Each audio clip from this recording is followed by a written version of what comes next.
the city, I did it for the love, I did it for the people, I did it for us.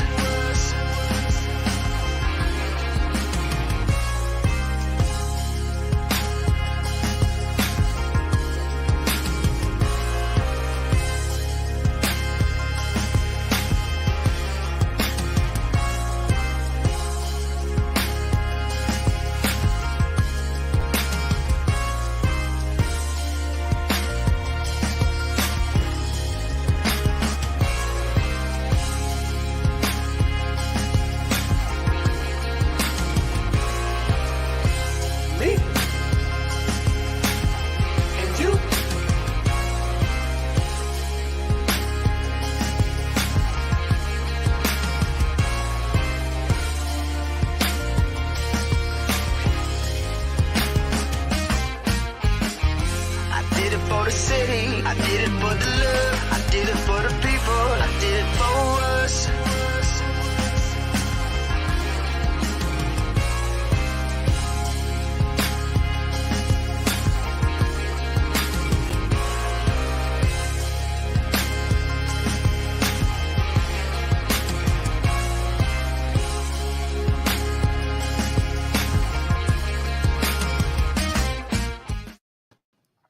Welcome everybody to the Morning Update Show.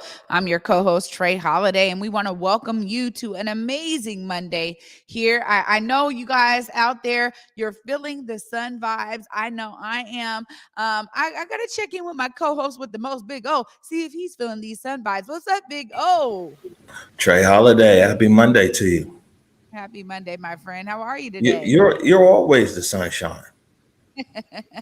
I'm telling you, I mean, me and Salman were just talking about it. He's like, man, I wish it was sunny like this all the time. I'm like, man, there's nothing like Seattle spring and summer when it finally does spring. Yeah, no doubt. Man, another week here, Morning Update Show. Man, it's a heavy Monday though, Trey. You know what I'm saying? I mean, we're going to dive into it today. Some awful news coming out of Buffalo, New York. A racially motivated basically murder spree there in Buffalo. 10 people dead at a top supermarket, predominantly black neighborhood. 13 people shot altogether. 10 people murdered. So unfortunately, we'll be touching on that. Then also something that it's become a bigger and bigger story here, man, is this the baby formula. And it's 43% out of stock. And there's a whole story behind the story on that we're going to dig a bit into, man. It turns out that especially for the WIC program, there's one company that manufactures 50% of all the formula. And then that company's plant shut down. There's a whole bunch of other stuff going on with that. So we'll touch into that too. I think we got some good news too. You went for a double shot of The Marriage of Figaro, right? Absolutely, I did. Amazing show. So I'll tell you right now, Norman did his thing, my friend, and he did not disappoint, and neither did the costumes or the sets. Oh my goodness, they were fantastic. Another longer show, right? You go to these shows and you're like, oh, maybe 2 hours. This was a little bit over that, but I'm telling you, it was well worth it. Hilarious content, and I was able to follow the whole story, even though they were singing it in a completely different language. Oh, they had the subtitles popping. It was an amazing time. Oh man, good stuff. All right, well, let's get going, get right into it. That's the thing about this studio setup. I got stuff beeping, beeping everywhere. Here we go. Good morning, everybody. Welcome to the Morning Update Show. I want to remind you right now is the perfect time for you to tag and share the stream. Go ahead and tag and share the stream with people you feel would appreciate culturally relevant news and information emanating from right here in Emerald City. Want to give a big shout out to our partners over at KBCS 91.3 over at Bellevue College and also the South Seattle Emerald. You can find the Morning Update Show anywhere that you listen to your favorite podcast. I think someone's putting SoundCloud in the comments over there, but you can also find us on Google, Spotify, iTunes, anywhere that you listen to your favorite podcast. All you have to do is search Converge Media Network. Man, a lot of big news going on, but one thing for sure, man, this issue with COVID, we hit the 1 million death mark a few days ago of 1 million people who are saying have died of COVID. Resources here for people in our community, here for us, WA.org, culturally curated information and resources for people in our community, especially those who might be vaccine hesitant. And, it's sitting from the sideline watching how COVID's gone ping pong back and forth and everything else. And they're talking about new variants and also what this, what it might look like this fall. I can see why people are hesitant around the vaccine. Yeah, absolutely. I mean, this is something that we keep talking about because it's so important to our community and beyond. I mean, this is, a million deaths due to COVID is a huge, number. And, I remember when we had hit 500,000 and it was just like, oh my gosh. And it seemed like really there's no end in sight. I think it's important for people to be informed. That is the biggest thing. So I really appreciate, public health for doing this in Department of Health. It's important that they said, look, we're going to connect directly to Black community. We're going to get Black content creators. We're going to do something specific so that there's messaging that's really culturally relevant. And I appreciate this resource, man. Check out hereforuswall.org if you guys are still trying to find resources, get information, or maybe just learn from someone else's story. Right. But before we jump into this bigger news here, we wanted to really get going and discuss what happened in Buffalo. That's something right here from Capitol Hill, Seattle blog. Our buddy Justin Carter up there. This was over the weekend. Bans off our bodies. Thousands rally for abortion rights on Seattle's Capitol Hill. This is by Hannah Saunders. It says thousands filled Capitol Hill's Cal Anderson Park Saturday to call for the protection of Roe versus Wade. Thousands marched through the neighborhood calling for protection of women's rights and to respond to the leaked Supreme Court decision by speaking out against the erosion of civil rights in our country. So I'm going to put the link right there. That's from the Capitol Hill Seattle blog. I was up there. We got an office right there, right across the street from Cal Anderson Park. And it was thick. I mean, people really came out. It was a lot of different people from different, different spectrums across who were out making their voice heard about this leaked Supreme Court ruling. Unofficial, by the way. Well, yeah, I mean, this is something that I think is going to hit all of us in terms of all Americans, women, men, in between, all of the things. I'm going to say this. This right here is one of those issues that brings people together no matter where you are on the spectrum, because either you're kind of for this move that the Supreme Court may make, or you're really against it. It's hard to have a gray area right here. This is something that was hard fought for. And I keep mentioning the fact that it is, everybody's choice. Just the fact that we have the opportunity to choose is what people are really protecting here, is that opportunity and freedom to choose. That's a part of our civil rights. And if we go back to before abortions were legal, it wasn't as if they were not happening. And this is something that I want to make very clear every time we talk about this issue, is they were happening, but they were not safe. They were happening in ways that were, leading to deaths of women. You had women, kind of having anxiety because they were trying to figure out what pathway to take because they were in that situation where they had an unwanted pregnancy and they're trying to figure it out. And there's a wide variety of reasons why a pregnancy could be unwanted or not a good time or whatever. So my thing is this, when it comes to this issue, I know there's a lot of different things that kind of come into play sometimes, but this is really about protecting that freedom to choose, though. Right. And we'll see. I think it's even more about a few more other things out there. So that's fundamentally what it is. Let me break this down. One, so the Supreme Court ruling, if it becomes official, it looks like it probably will, right? And so the issue of abortion would go back to the states. And so individual states, I think in the state of Washington, we could all agree that abortion rights as is going to stay and probably will expand. But it also allows other states, like our neighboring state, Idaho. Idaho's just like, nah, you know what I'm saying? They're just going to basically outlaw, for the most part, abortion. There's a lot of other states that are like that. So some people might look at this issue and be like, well, hey, Seattle, state of Washington, people have their abortion rights. They're not really going to be infringed upon here. Everything's going to happen. But the thing is that this now becomes one of these states' rights issues. And if you old school study the civil rights movement and some of our elders here, we know states' rights. That's a big flag right there because, a long time, the equal treatment of black people was left up to states' rights, right? And every state could, they want to have something segregated. They want, you know what I'm saying? Deny Yeah. access to this, deny access to that. And that's why people in Seattle, in the state of Washington, are sitting here making their voice heard, not necessarily because they're worried about what's happening here in the state of Washington, but to uplift what's happening in other states across America if this ruling becomes official.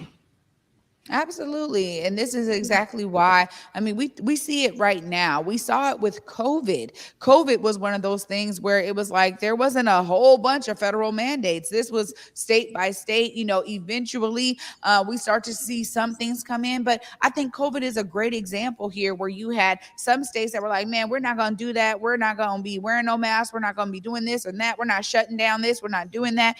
And we saw how COVID numbers rose in a lot of those areas, how they were higher than areas that were doing certain things to really mitigate the harms of COVID. And so I use that as an example because we understand here in this country, there is something around, states having jurisdiction over certain things. But the fact that we do have a federal government that says, no, all of these states have to, comply to this law, have to, make sure that they are providing opportunities for this piece of freedom to be protected. I'm telling you, this is going to be a pitfall. We talk about it in terms of homelessness services, flooding, people coming to Seattle for them because they're here. I can only imagine what this will do to those states that are still open to abortion. Oh yeah, I mean, well, definitely you're gonna get people coming here to Seattle and also to border states where if this becomes law, you're gonna get people, going to those states. There's already, they said, an influx in Los Angeles area, California area, people from Texas that are coming over there. Also, I mean, the thing is with this is when you open the door around this states' rights. I mean, to be honest with you, poor people, black folks, marginalized people have usually always come up on the losing end of states' Yeah. rights issues. And so, I mean, I think that the next thing you'll probably see attacked is a gay marriage, right? And that's something where they're going to be like, oh, well, the court shouldn't really have something to say about marriage. We're going to leave that up. Excuse me. We're going to leave that up to the states. The state of Washington, of course, you know what I'm saying? I don't think that's something people would have to worry about. But, your marriage would want to be recognized in all 50 states.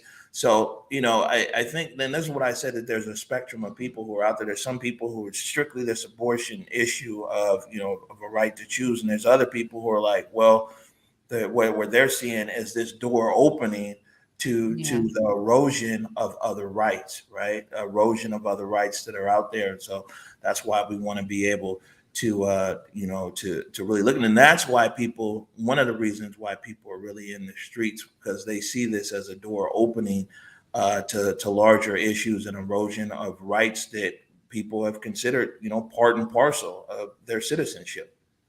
Yeah, and rightfully so. I mean, this is, I think so many people kind of predicted, different actions like this based on the majority that we're seeing right now in our federal Supreme Court. This is where people were already saying, oh my goodness, there was so much effort, so much work done to incrementally make sure that it was majority conservative. And so I think there's a lot of people out there that are like, man, we knew it. We knew these kind of things were going to come to pass because there's nothing to really stop them from doing this. And so, it's one of those things where you are so right about that open door, and we'll see how many other things get rolled back based on all of the fight, that all of the energy and all of the effort that's been put in by so many different Americans, for these rights. We'll see how it plays out, but it is one of those things that I think a lot of people need to be mindful of. We'll see. Yeah, and I have a comment in there. So a few comments around these states' rights issues. We remember that they left it up to the states to be separate but equal, right? And Yeah. we see that the separate definitely worked out for them, but the equal didn't work out for us. We're going to take a quick break right now, and when we come back, man, we're going to talk about this massacre in Buffalo, New York. I mean, it's just a tragedy. You're watching the Morning Update Show. I want to figure out how to be a millionaire Black women artist for me, and also help other Black women artists become fucking billionaire or whatever. Yeah. And it's honestly just the principle. Real talk. Principalities in this. For real. That I don't believe that if you're well off, that means somebody else has to be not well off. I know that's kind of how money works, but I personally believe like there's more than enough for everybody if you have that kind of mindset. Yeah. Right? I don't have to be a bajillionaire or anything, but I do deserve to be well off. Yeah. I deserve to be able to provide for my son. For sure. To live a really happy life and to pay all the bills and not struggle. And to thrive and not just be surviving. Yeah.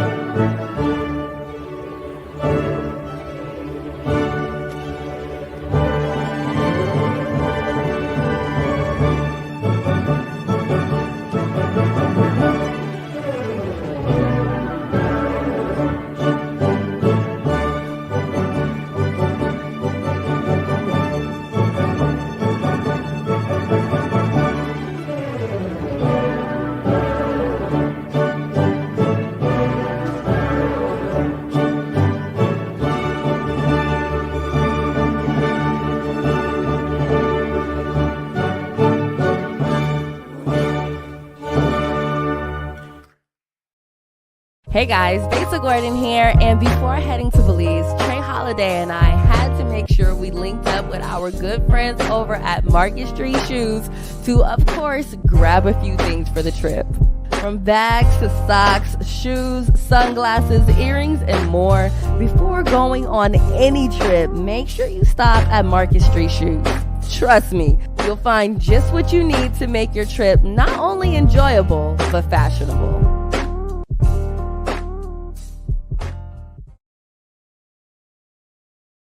The truth with proof. If you nice with the sports, then he swooping through. He gon' highlight you. Ain't nobody live like us, fly like us. We gon' find you, put the city behind you. Let us know you got skills, we gon' be at a game. In the Northwest, we reppin' the city where it rain.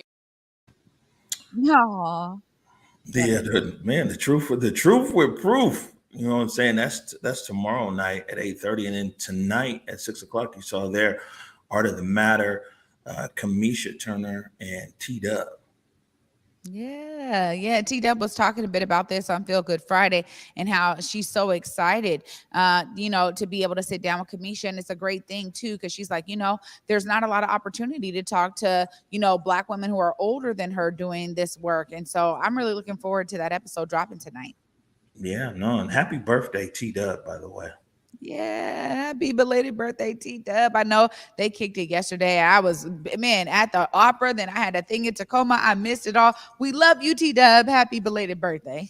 All right, good stuff. All right, so, man, a lot of us, the news came across another mass shooting.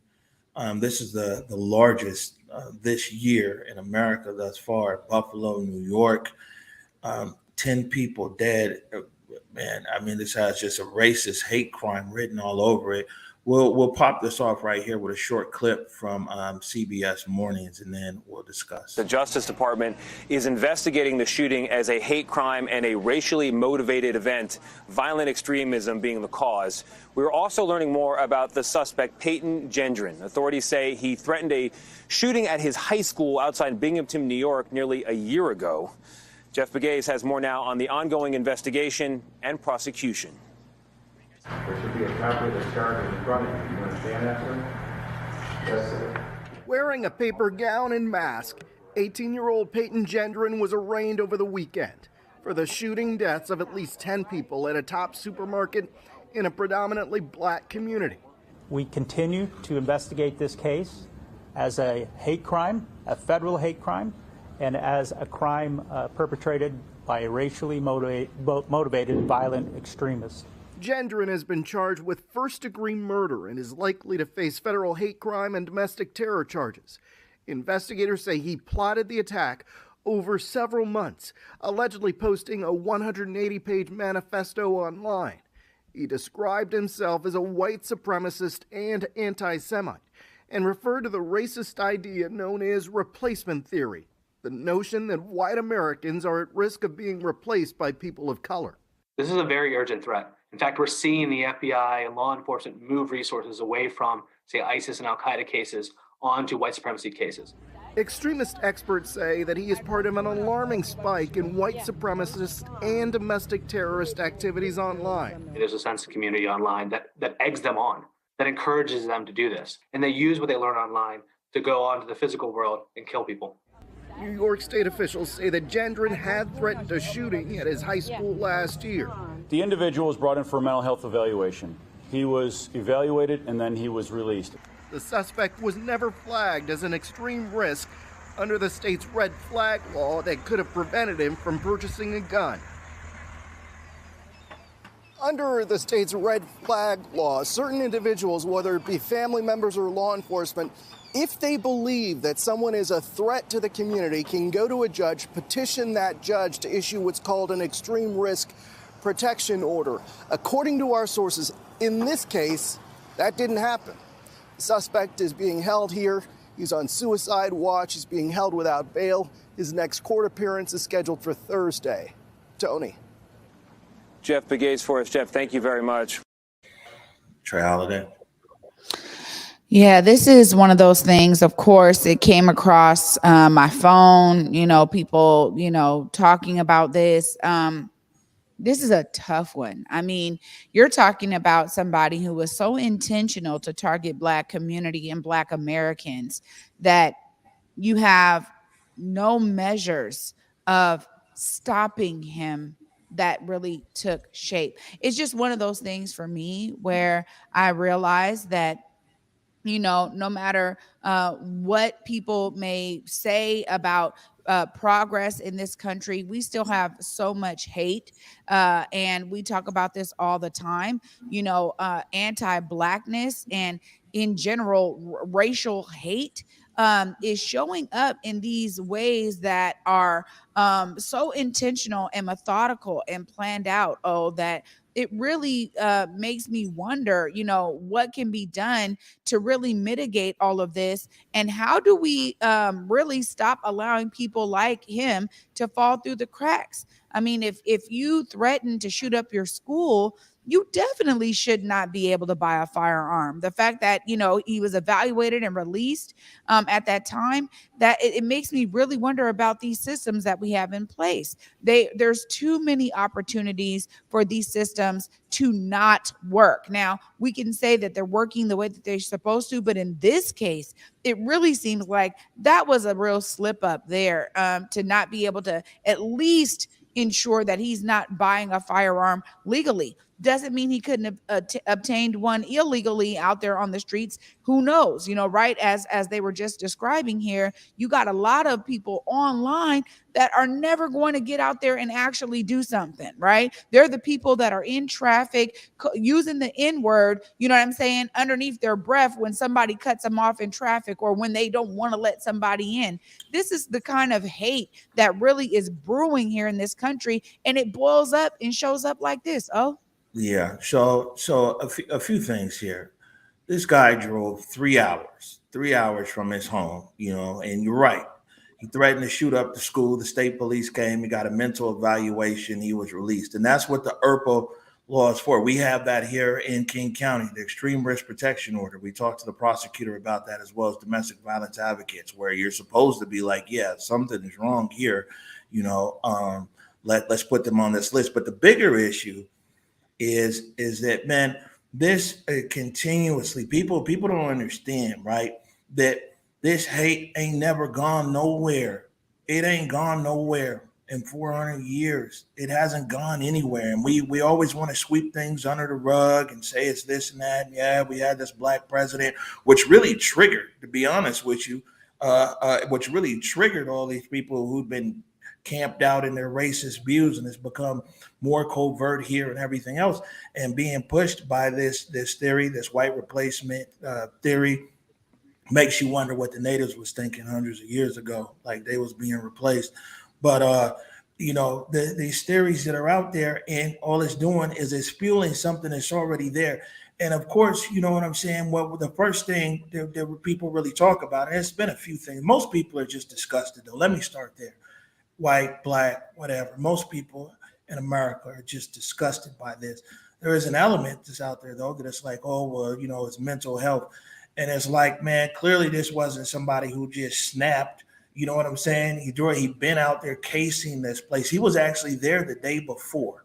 He was there the day before talking to people, casing out the place, everything else, studied it. This was a target for him.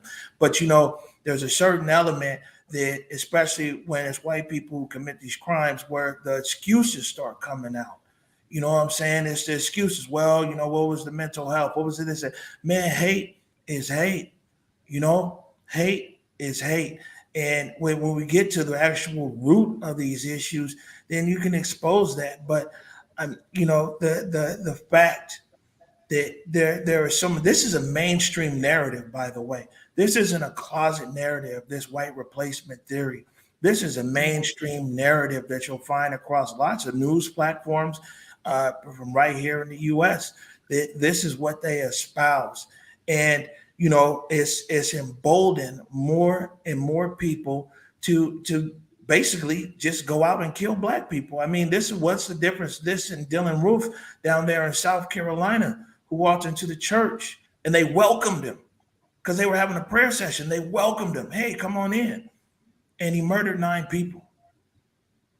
This is exactly why I think we have enough examples to learn from in terms of what needs to happen to prevent these kinds of crimes. And, there's something to be said about cyber crime units across this nation that really need to be diving deep into this, because we understand there's a lot of hidden sites. People talk about the black web all the time, right? There's a lot of this kind of, violence, violence against different races, violence against women, violence against trans. We see that, there are people that build these online communities and it brews it. It literally is in a pot stewing up, you know what I mean? And they have all the free range to just, connect with other people across the world in this digisphere, in the digital age, that really agree with their values in terms of hate. And, I appreciate that this actually brought that to bear, because we need more of the crimes units that are dealing with cybercrime to attack these guys, right? To attack these communities that are stewing this hate, that make it seem like it's okay for you to go out there and do it. Just like I'm saying, even if he didn't legally get a gun, somebody in one of those communities could have said, man, hey, I got you. Just come here. I got something that's unregistered or whatever. There's all types of things that happen in these cyber communities, that really I think bring a lot of this stuff to bear, because people feel like, oh man, here they are encouraging me. I feel like I can do this. It emboldens those people to make these kinds of choices. Yeah, well, I agree with you that if this person was intent to do harm, what I'm saying, him legally purchasing or not purchasing a gun, would have found a way to do harm. And I think that it comes down to the lethality of it, when he was able to get this gun. The thing is, Trey, is that yes, the internet has accelerated and connected people of like mind and thought out there. But man, I'm telling you that this issue of hate, the internet, I haven't forgotten November of last year. My mama was walking across the street to the studio. Dude got out the car, threw a can at her, called her a nigger bitch right there on First Avenue. Tried to hit her with a car, drove off. You know what I'm saying? And so, and that's just the randomness of my mama crossing the street at the same time that this person rolled up right there, And so, we need to recognize, I think it's a lot of times, and especially how the news cycle moves and everything else, man, that this has never left us.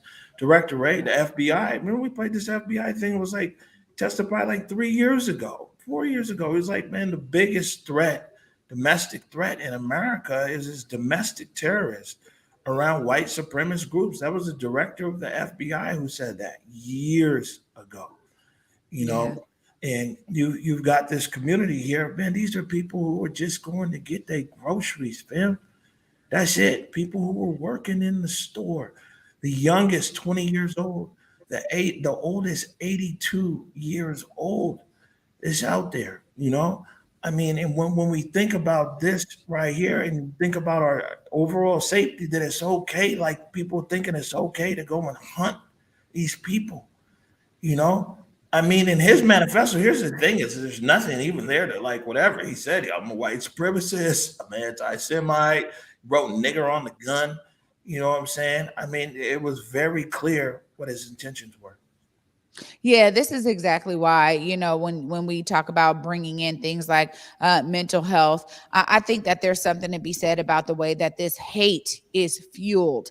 And it's not necessarily connected to mental health. Yes, maybe there's some things in his upbringing that brought about, his hate for Black folks. Maybe there's some other things around his circle of influence that did that. Clearly they talked about this online community, but at the end of the day, this is also a real specific, methodical, planned out, thing that he did that said, I am going to target this Black community. I'm going to go when I know a lot of people are at the grocery store. When you think about casing an environment, you're learning the characteristics of that environment to try to strike at a time where it's going to cause the most harm. This is what he did. And this is, something that now all of these families and this entire community has to now take in as an experience that they have now had, and a tragic one indeed. This is something that, for me, hearing this news, I just thought, man, as much as we make certain incremental changes, we still got to deal with the fact that this hate has existed in this country since its inception. So when you talk about it always being here, you're absolutely right, my friend. My thing is what has been done since the inception of this country, and particularly when they started to realize that we need to be treating everyone equal, what has really been done to eliminate that kind of hate? That's where I'm at with it. I don't think, obviously, not enough has been done, clearly. Yeah, I mean, one thing for sure, you can't legislate people's hearts, Right. and so, you can pass laws, you can do this and that, everything else, man. You can't legislate people's hearts, and how they feel.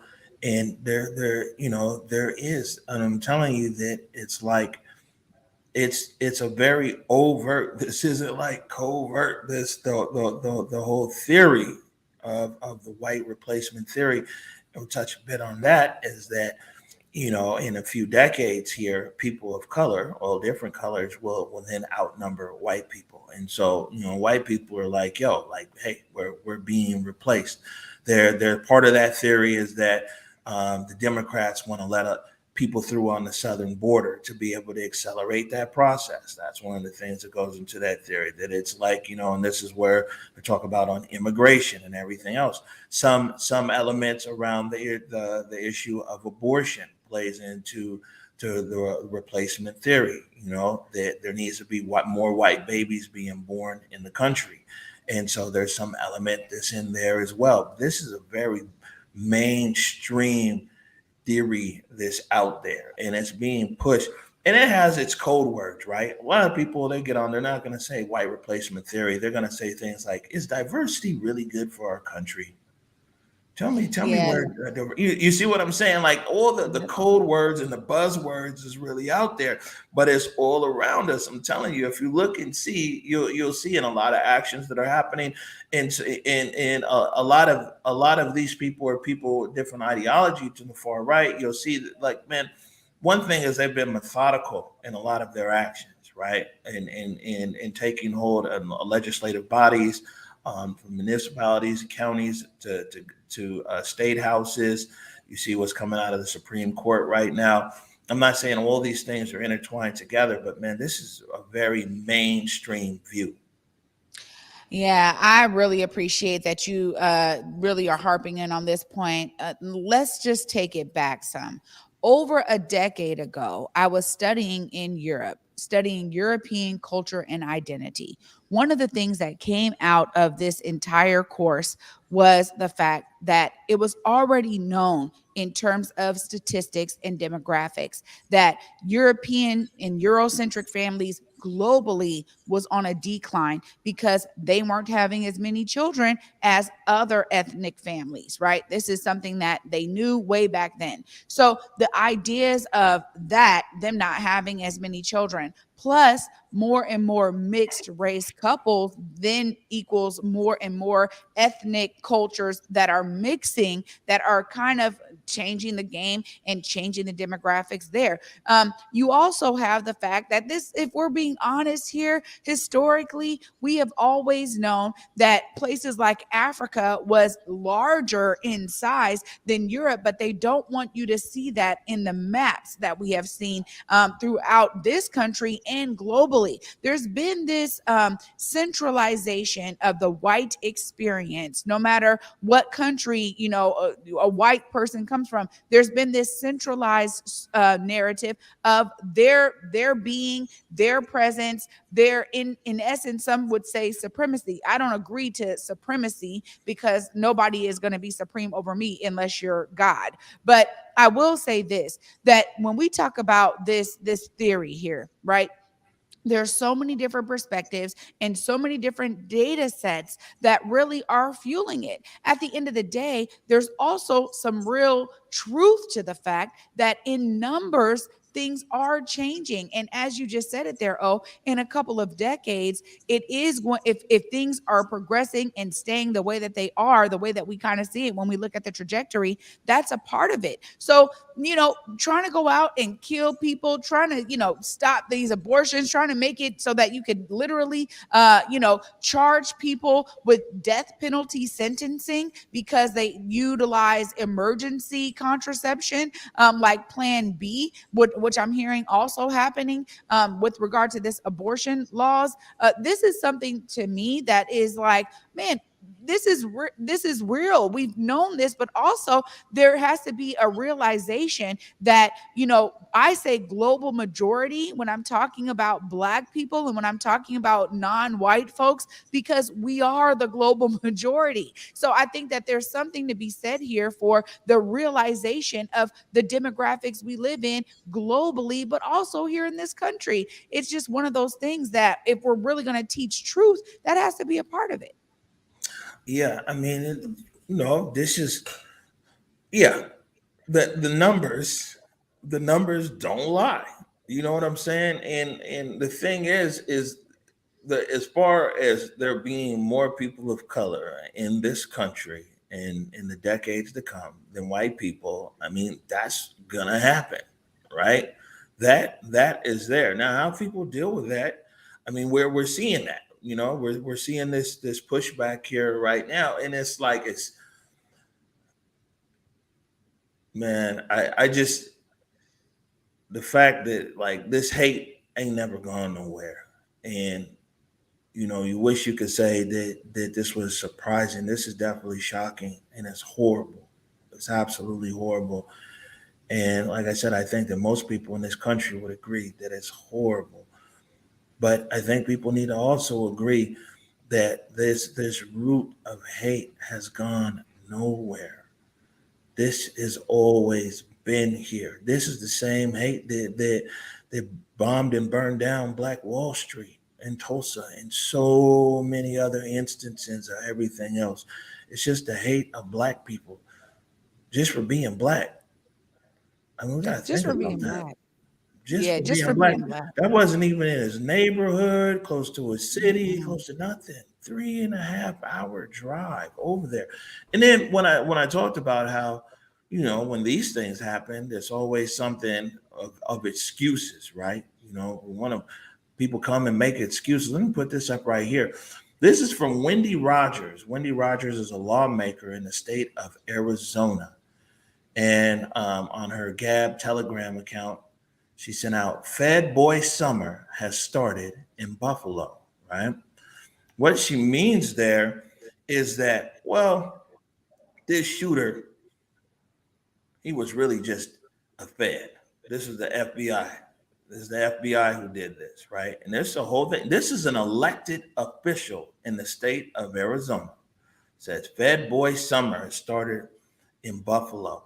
And so, I mean, they push their narratives. It could be anything, but this is just a hate-filled dude who came there with the intent to kill black people. So now they're like, oh, what's the Fed? Just like on January 6th. Oh, this was an FBI setup out there in Washington, D.C. Oh, it was really Antifa who was inside the Capitol building. You know what I'm saying? There's never just an ownership or responsibility around something. So now they're saying that this was a setup by the FBI. Omari, come on now. I mean, look, you know what? I mean, this is the kind of language that we see when it's a white person committing this kind of crime versus any other ethnic group. And the truth of the matter is that you have to own this. You know what I mean? You gotta own this. This is really what it was. This young person, was like, look, hey, I got thwarted from shooting up my school, but let me be honest here. Really, I just want to shoot black people. And he found a way to do that. And if we don't recognize that and acknowledge this truth, we're just going to bury ourselves in more lies. And at the end of the day, we see where these lies of history has gotten us today. There's been so much untruth that's been reported on, that's been put in history books, that's been lectured on, all of that. Okay. And at the end of the day, a lot of people now are waking up to the real truths. They're waking up to these hidden truths. And this is something that we cannot deny here. I think it's just time for people to just be realistic, man. Let's not throw all these conspiracies into the mix. Let's just see it for what it was. You know what I mean? And clearly there is this driving factor of hate that allowed this to take shape and to take form. And I'll say this, I think that this young person, who did this guy, it seems as though he felt that he had people that would support what he's doing, and it didn't matter to him at all what these black families were dealing with. He just wanted to try to make a statement. He's made a huge statement, but also I really want this experience, as tragic as it is, to kind of shake some people up. Because when you talk about, most, Americans just probably think this is just disgusting. It's an act and they just can't deal with it. I, on the other hand, believe that there are a lot of people in this country that are applauding this person. And that is the truth. I think that we saw this when we think about January 6th insurrection, when we think about the fact that people are, doing exactly what you said. What happened to your mom right here in Pioneer Square? We deal with this and this anti-blackness as black people all the time, driving down the block and hearing somebody throw N-word at you, or, putting up at one time somebody spit watermelon seeds at my car and was trying to, be funny about it and put up watermelon and was like, yeah, you guys like what? At the end of the day, what I'm saying is, you almost can ask any black person in this country if they've dealt with some form of a racist act, some form of anti-blackness, and they will tell you, yeah, this or that happened to me, or this or that happened to my mom, or this or that happened to my dad. You would not probably get anybody who's like, I have no idea what you're talking about at the end of the day. So this is something for me where I'm like, there's probably also a lot of people out here in this country that call themselves Americans that are actually applauding this. Oh, right. And just looking in the comments here, JP said, what's up, JP? Always chiming in. JP said this isn't political. In the manifesto, he said he hates the right. Dude's an extremist. He needs to be punished. Let me put this up right here. I would say this is that, like, yeah, what we see even in American politics is something that's gone beyond the mainstay of the mainstay of whether you'd say Democrat or Republican. You look at the Republican Party, there's like this Republican Party, and then there's a far extreme. Look at this lawmaker there. There's a GOP lawmaker who's there in Arizona. I think this bigger issue here is this issue of hate and this issue of far extremists is out there. And unfortunately, I have to agree with you, Trey, that there are a good number of people who applaud this act, or at least they're like, yeah, I mean, and that's like, it's crazy. It's crazy out there. And, for we deal with so many issues around murder, death, driven by lots of different motivations across our community. And we deal with it in community and out of community, and it's just, man, it's a lot. I've been following this, kind of, trying to understand more about that impact there on that community, and we'll see. We'll definitely stay on top of this moving forward. But very tragic story coming out of Buffalo. Well, I got to also send a shout out to all of the families. I mean, every time we do it here locally, but this is, all the way on the other coast, on the East Coast, but we got to send love to those families. We can only imagine what you're dealing with. And we want to, send love from Converge Media to all of y'all, no matter what. If they're watching or not, we got to make sure that we always, make sure that that's there, because any Black family that's dealing with it, it always feels like it's something that my family could be dealing with. That could have been right here in the Pacific Northwest, targeting Black community members, targeting Black events. So I just, we understand that this is something that, no matter where it's happening, it's not right. It's so hard and tragic for all of us to witness and to deal with. So I want to send love to those families. All right. We're going to take a quick break right now. When we come back, baby formula out of stock, 43% across the country.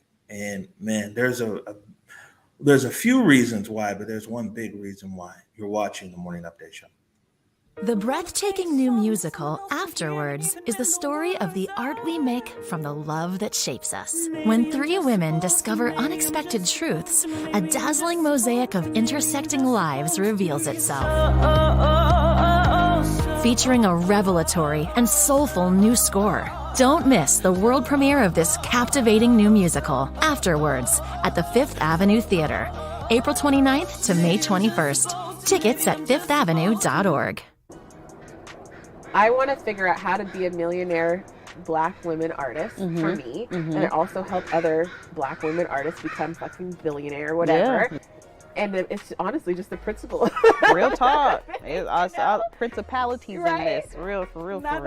I don't believe that if you're well off, that means somebody else has to be not well off. I know that that's kind of how money works, but I personally believe like there's more than enough for everybody if you have that kind of mindset. Yeah. Like, I don't have to be a bajillionaire or anything, but I do deserve to be well off. Yeah. I deserve to be able to provide for my sons. For sure. To live a really happy life and to pay all the bills and not struggle. And to thrive and not just be surviving. Yeah.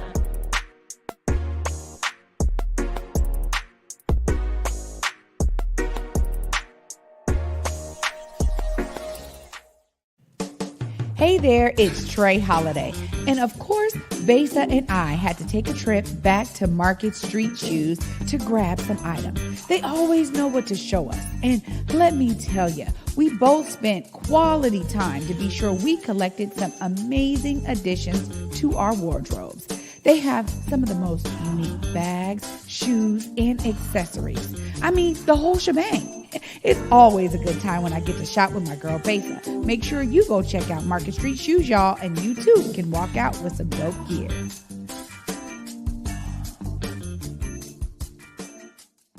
The truth with proof, the truth with proof. If you nice with the sports, then he swooping through. He gon' highlight you. Ain't nobody live like us, fly like us. We gon' find you, put the city behind you. Let us know you got skills, we gon' be at a game. In the Northwest, we reppin' the city where it rains. Truth for proof, the truth for proof. Truth for proof. Yeah, so catchy, so catchy. I love it. Oh man. Oh, God. All right. So this baby formula, it's been some years for me. It's been some years for you too, huh? Absolutely, it has. And my kids were both breastfed, so Hello. I didn't deal with it too much. Yeah, mine's were, but clearly not by me, but mine's were too. My mama said, I'm hardly ever sick, like ever. Like if you look at my whole history, my whole life, I'm hardly ever sick. And my mom, I can't say it on air, but basically, I would breastfed to hear my mama tell it for a long time. But I got a good immune system though.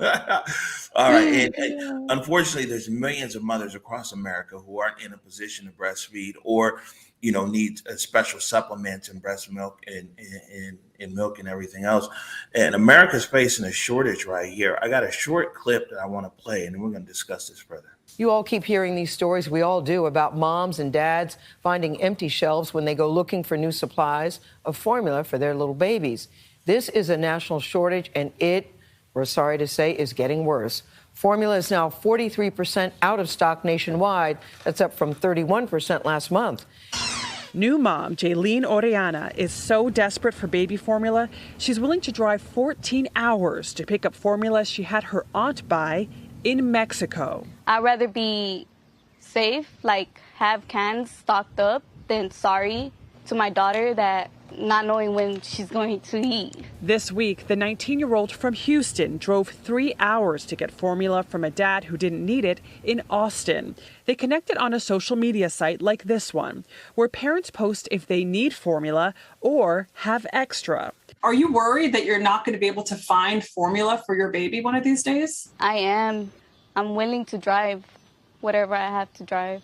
As the shortage grows, families are scrambling, but pediatricians like Dr. Joshua Wexler are warning parents not to water down formula or try homemade recipes. You can't ensure the micronutrient calorie density is all correct, that you're using the appropriate water source potentially. There might be a lot of issues. Those who find formula face a tough choice, like Michigan mom Destiny Featherstone, whose youngest is 4 months old. Yesterday there was just enough for her month's supply, and I wanted to get it all, but I was like, I don't want to take from the other babies. Virginia mom Erica Lopez says she never knows if she'll find formula on the shelves. When my daughter doesn't drink the whole bottle, I'm like, oh my God, she just wasted 2-3 ounces. I'm like, that was like a scoop that we could have saved. Back in Texas, Orellana says she buys extra formula when she sees it, but not for the reason you might think. She says she's sending the extra cans to other families to help them. I bought it to help. I mean, I know how it feels. It's hard. All right, so Trey Holiday. So here's the thing: it's like, the baby formula is a big problem. It's been going on for over a year. A lot of it was initially supply chain, right? But the thing is there's only 4 companies in America. It's duopoly. It's like 4 companies that make baby formula on a major scale, and this is a highly regulated industry. And basically, back in February, there's this company, Abbott, right? Abbott makes Similac. And the way that it works is there's the WIC program, right? Women, Infant, and Children. And with WIC, each state has to contract with one of the baby formula manufacturers. Abbott is the sole manufacturer for 34 states. Over 50% of the 1.2 million children that basically receive WIC is by one manufacturer, which is Abbott. Well, back in February, Abbott had to close their facilities, their plant, because there was some contamination there, and they're saying that contamination might have caused the death of 2 babies. So they closed their plant, right? And when they closed their plant, what happened is that because Similac wasn't available in over 34 states, 7 tribes, 4 territories, by the way, that people were able to use their waiver to now buy other brands. But in a lot of those states, because there was this big monopoly in place, Abbott already had the majority of the shelf. So there wasn't already a space for other brands. So then you had all these people who moved off of WIC and bought these other brands that were out there, and altogether this overall shortage. But on top of that, though, this Abbott plant, man, the FDA is known that it's had problems for a long time. Even back in September of last year, there was complaints that were going on there. And so they're saying that they're going to have their plant back online in 2 weeks, maybe, but it's going to be months before the whole supply chain on everything pushes out. And the thing is, it's a 2-sided thing here, right? One, because the states have to have this sole supplier agreement for WIC, They're able to basically go for the lowest bid, which keeps the prices down, technically saving taxpayers money. But what the baby formula companies do is they just raise their prices on the people who are not on WIC. And Mm-hmm. so, it's a bit more to this issue that's going on. And some of these states that you see in these reportings, like San Antonio, I was just in San Antonio. I mean, that's a big family town, lots of kids there. Texas, they're a state that has this agreement directly with Abbott. And so a lot of the states, 34 states that have an agreement directly with Abbott, have been the hardest hit as far as trying to be able to find baby formula. I mean, well, whoa. First of all, whoa. And shout out to all of the families that are dealing with this, because you're talking about your baby. And if you are not able to breastfeed for a multitude of reasons out there, and in formula is the only way that your baby is going to get these much needed nutrients, then I just sympathize with you. I empathize with you. I want you to know my heart is with you, because that is tough. You're talking about your child and an infant at that. So that's like a whole nother layer to this. But for me, this is why I talk about there's like something really broken here with the way that we do business. The fact that WIC can only do business with one manufacturer, and they are the manufacturer for 34 different states that have this kind of contract with WIC. That is huge. WIC is one of those things. You just said 1.2 million families on WIC nationally.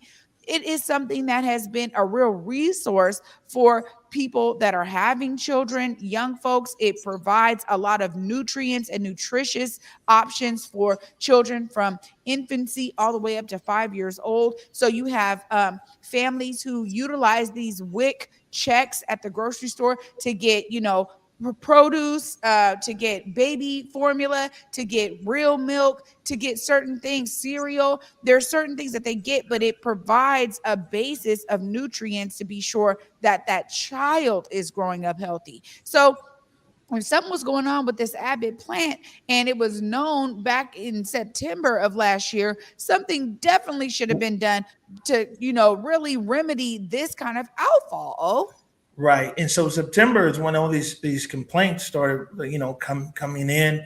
So they were aware of it. In February, the plant was shut down. So when President Biden is sitting there saying like, "Oh, we're aware of the problem, we're moving as quickly as possible," and this and that, this was in February when that plant was shut down, and the obvious ramifications would be out there. And because of trade agreements, it was the last trade agreement, I believe, that from the last administration, because a lot of these people, they create the same formula in Canada and create the same formula in Mexico, but because of trade agreements and policies, it isn't like we can just easily import from across the border.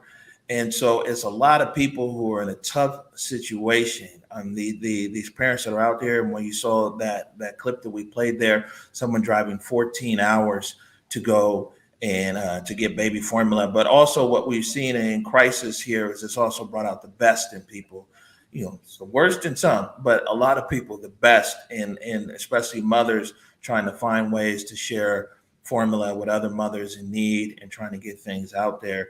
But this isn't a problem that's just going to go away overnight. This is a big issue. it really is. And once again, you have individual Americans stepping up to the plate to fill in these gaps that are created by a lot of these regulations that we see. When you talk about WIC only being able to contract with one manufacturer, now you have regular moms, regular families, regular folks that are like, well, I got to do my part. Let me step up to the plate. Let me be the one that can, provide some of these extra cans that I'm around, that I get the privilege of having, to make sure that other families are okay. This is one of those things about our resilience as a whole, as a people. There are a lot of folks out here, as we just talked about one story, in the break before. Now we're talking about people coming together. This is something that I cherish about, our human existence and our connection to one another. There is always people that are willing to really step up and do something different. We see this in a bunch of different mutual aid efforts that happen. We see this in the way that people step up, to help out, to provide certain things, whether it's sandwiches to the homeless, whether it's, now formula to other families. The fact that there's something special about our care for one another, our compassion, I love when that shows out, and I love when it pours out like this. It's unfortunate that it has to in this way, particularly with something that is an essential need for young infants. Yeah, no, definitely. And I just wanted to be able to give our viewing audience some context of like what's going on and be able to see like, a layer deeper, because now, like I said, the government's out there. They're like, man, this is our biggest domestic issue here, is to be able to solve this issue around baby formula. But like, let's be clear, when this Abbott plant was shut down in February, they knew that it was going to be a problem and it should have been addressed back in February to try to figure out solutions here. And also, it's like regulation, smart regulation is a good thing, but like clearly like not smart regulation is not. And that's why I'm saying this is what explains, so people can see there's a few things. Is one, Abbott stopped producing Similac, and a lot of people on WIC, where they changed, the Department of Agriculture changed the basic rule, and so in a lot of states you were able to now buy a different brand. So then all those brands were also bought as well. So it's always something more to the story of what's going on. And like I said, Abbott is saying that they look to have the plant back online in a few weeks, but it's going to be a while before things hit the shelf. Looks like we're 1 minute overtime, Trey. I think we got a few things to touch on here before we get out of here for today. First up right here, let's see. Shayna Shepherd. Shayna Shepherd's going to be here tomorrow. Artist and music community. It's always special when Shayna's in the studio. Absolutely. I can't wait. All right. And then let me see here. I'm playing around these overlays. Salman's like, man, I got this. Here we go. This is what you saw the other day. We've got 2 more days here. The Marriage of Figaro. That's at the Seattle Opera. And you're a big fan. I heard. Yeah. Now I'm a big fan for sure. Amazing show. Go check it out, y'all. Right. And of course, tonight, 6:00 is Art of the Matter with Kamisha Turner. So you want to make sure that you tune in for that. And then the last thing that we got tomorrow, this is VESA, the Real Seattle Media Mixer. You can find more information about this on our Instagram page. Just scroll down there. Also, you can check out VESA's Instagram page. And it's sponsored this month by us, by Converge Media. The Real Seattle Media Mixer is pretty dope, man. Brings all of different people in the media space. People talk on screen like us, and people behind the scenes, and social media influencers, and just media professionals all in one thing. I've talked a lot. Here you go, Trey. Any last words before we get out of here? Always see yourself as a part of the solution. Clearly, the mothers dealing with this, shortage in formula, they're stepping up to the plate. People will find a way to see themselves as a part of the solution. Be inspired. You can do it too. All right. Good stuff. Again, tonight, 6:00, Art of the Matter with the very talented and capable T-Dub. It's going to be a dope show. Man, it's good to see you, Trey. Hopefully I'll be back in the studio tomorrow, man. It's been on the road, moving and grooving. You know how we do. Yeah. Always. On that note, I want to remind everybody, go forward in your purpose. Go forward in your humanity. And until tomorrow at 11 a.m., peace. Peace.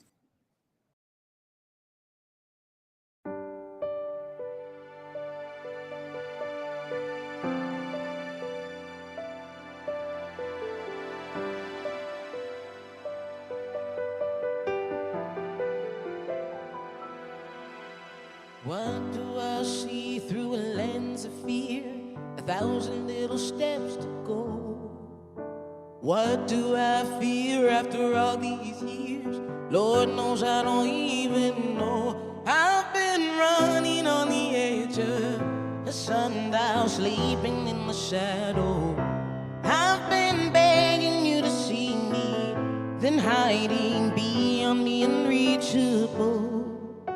Looking out left on a right-hand turn, just trying to make a deal. Lazy shoes and love is a love that churn. That's the kind of food that heals. I've been searching for the end of an era, waiting to be ready. The world is bigger than a moment. Be steady, that's how you can feel it's real. But I feel naked in my new clothes, 'cause I got used to hiding the holes. This whole world got new tricks and I'm in the thick of it. This I swear I'm already sick of it. At least I found the antidote. Oh.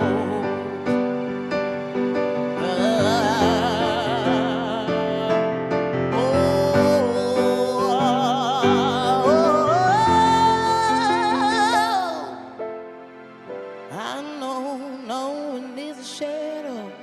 I know no one is a shadow.